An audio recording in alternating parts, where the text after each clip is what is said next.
Kawasudo ni moko kuom chenro mag thieth osiptende mag piny owacho e kaonti ma Migori orochore kaluwore kod ng'anyo mar lakteche mochakore odiechieng' ma kawuono. E nonro ma otim kod Ramogi TV e osiptal maduong' ma Migori oyango ni lakteche ok ne ochopo e tich gino,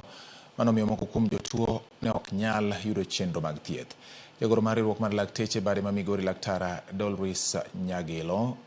oyango ni lakteche duto nitiere ng'anyo.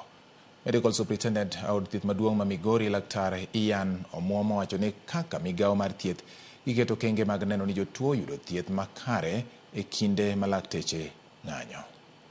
Currently, as we are all aware, there's a national strike that's affecting the doctors across the country, and as we speak right now, we're basically doing an assessment to look at how we can support critical services within the facility during the period of the strike. We are about to final, but so far I can say we don't have any patients in critical condition who have not been attended to. We are trying all we can to ensure that there is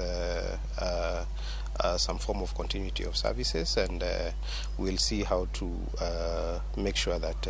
we are able to support those who need emergency services. Nyoni oinyowa kabisa kendo agombo ker marwa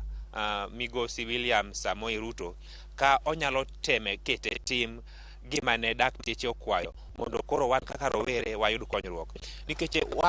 wan kaka jopiny, wan kaka jo-youth piny, wan kaka jo-youth wantiere kendo wageno mag